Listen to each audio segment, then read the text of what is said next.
আর একটু আগে দেখছিলাম প্রায় একা একা ছেড়ে আপনি যাস না ওসমান, শুটিং এ আসছিলেন, আপনার ছেড়ে সাথে যাস দেখা না। হচ্ছিল প্রচারণা শেষ করে।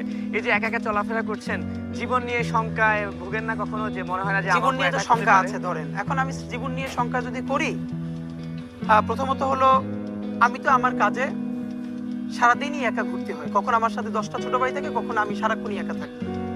দুইটা ব্যাপার দেখেন, আমি যখন রিক্সায় যাই তখন একজন মাছওয়ালা আমার হাদি ভাই বলে যখন ডাক দেয়।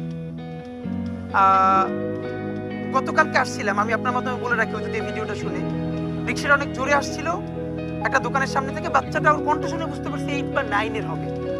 আমি থামাইতে পারি নাই, ও দোকানের মধ্যে কিছু খাচ্ছিল, জোরে হাদি ভাইয়া বলে জোরে একটা চিৎকার করছে।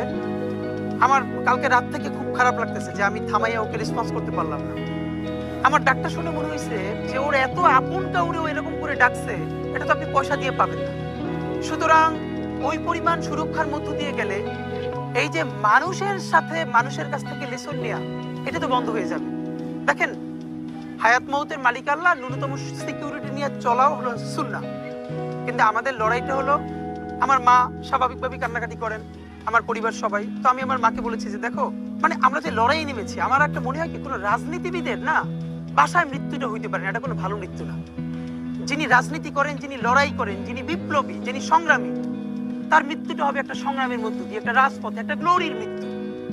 আমি তো ভীষণভাবে প্রত্যাশা করি, আমি ছোটবেলা থেকে এই স্বপ্নটা দেখি, অনেক জায়গায় বলেছি, যে একটা তুমুল মিছিল হচ্ছে অন্যায়ের বিরুদ্ধে, সেই মিছিলের সামনে আমি আছি, কোনো একটা বুলেট এসে আমার বুকটা হয়তো বিদ্ধ করে দিয়েছে, এবং সেই মিছিলে আমি হাসতে হাসতে আমি শহীদ হয়ে গেছি।